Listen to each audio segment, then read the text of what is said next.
एक ही घड़ी मुहूर्त में जन्म लेने पर भी सबके कर्म और भाग्य अलग अलग क्यों होते हैं। एक बार एक राजा ने विद्वान ज्योतिषियों की सभा बुलाकर प्रश्न किया। मेरी जन्म पत्रिका के अनुसार मेरा राजा बनने का योग था, मैं राजा बना, किंतु उसी घड़ी मुहूर्त में अनेक जातकों ने जन्म लिया होगा जो राजा नहीं बन सके, ऐसा क्यों? इसका क्या कारण है? राजा के इस प्रश्न का कोई भी जवाब नहीं दे सका।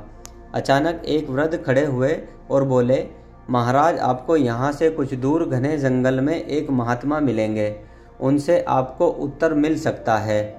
राजा ने घोर जंगल में जाकर देखा कि एक महात्मा आग के ढेर के पास अंगार खाने में व्यस्त हैं। राजा ने महात्मा से जैसे ही प्रश्न पूछा, महात्मा ने क्रोधित होकर कहा, तेरे प्रश्न का उत्तर आगे पहाड़ियों के बीच एक और महात्मा है, वे दे सकते हैं। राजा की जिज्ञासा और बढ़ गई। पहाड़ी मार्ग पार कर बड़ी कठिनाइयों से राजा दूसरे महात्मा के पास पहुंचा। राजा हक्का बक्का रह गया। दृश्य ही कुछ ऐसा था। वे महात्मा अपना ही मांस चिमटे से नोच नोच कर खा रहे थे। राजा को उस महात्मा ने भी डांटते हुए कहा, मैं भूखा हूँ, बेचैन हूँ, मेरे पास समय नहीं है। आगे आदिवासी गांव में एक बालक जन्म लेने वाला है जो कुछ ही देर तक जिंदा रहेगा। वह बालक तेरे प्रश्न का उत्तर दे सकता है। राजा बड़ा बेचैन हो गया। बड़ी अजब पहेली बन गया मेरा प्रश्न। उत्सुकता बड़ी प्रबल थी। राजा पुनः कठिन मार्ग पार कर उस गांव में पहुंचा। गांव में उस दंपत्ति के घर पहुंचकर सारी बात कही। जैसे ही बच्चा पैदा हुआ, दंपत्ति ने नाल सहित बालक राजा के सम्मुख उपस्थित किया। राजा को देखते ही बालक हंसते हुए बोलने लगा, राजन, मेरे पास भी समय नहीं है, किंतु अपना उत्तर सुन लो। तुम, मैं और दोनों महात्मा 7 जन्म पहले चारों भाई राजकुमार थे। एक बार शिकार खेलते खेलते हम जंगल में 3 दिन तक भूखे प्यासे भटकते रहे।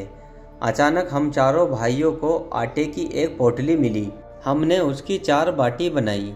अपनी अपनी बाटी लेकर खाने बैठे ही थे कि भूख प्यास से तड़पते हुए एक महात्मा वहां आ गए।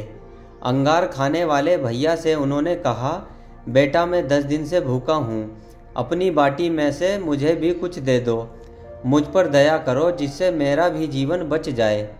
इतना सुनते ही भैया गुस्से से भड़क उठे और बोले, तुम्हें मैं दे दूंगा तो मैं क्या खाऊंगा, चलो भागो यहाँ से। वे महात्मा फिर मांस खाने वाले भैया के निकट आए और उनसे भी अपनी बात कही, किंतु उन भैया ने भी महात्मा से गुस्से में आकर कहा कि बड़ी मुश्किल से प्राप्त ये बाटी तुम्हें दे दूंगा तो क्या मैं अपना मांस नोचकर खाऊंगा। भूख से लाचार वे महात्मा मेरे पास भी आए, मुझसे भी बाटी मांगी, किंतु मैंने भी भूख में धैर्य खोकर कह दिया कि चलो आगे बढ़ो, मैं क्या भूखा मरूं।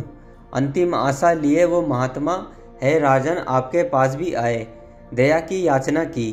दया करते हुए खुशी से आपने अपनी बाटी में से आधी बाटी आदर सहित उन महात्मा को दे दी। बाटी पाकर महात्मा बड़े खुश हुए और बोले, तुम्हारा भविष्य तुम्हारे कर्म और व्यवहार से फलेगा। बालक ने कहा, इस प्रकार उस घटना के आधार पर हम अपना अपना कर्म भोग रहे हैं और वो बालक मर गया। धरती पर एक समय में अनेकों फल फूल खिलते हैं, किंतु सबके रूप गुण आकार प्रकार स्वाद भिन्न होते हैं। राजा ने माना कि शास्त्र भी 3 प्रकार के होते हैं, ज्योतिष शास्त्र, कर्तव्य शास्त्र और व्यवहार शास्त्र। जातक सब अपना किया दिया लिया ही पाते हैं, यही है जीवन। गलत पासवर्ड से तो एक छोटा सा मोबाइल नहीं खुलता, तो सोचिए गलत कर्मों से जन्नत के दरवाजे कैसे खुलेंगे। दोस्तों, आज की कहानी में बस इतना ही। आज की कहानी आपको कैसी लगी कमेंट बॉक्स में बताएं।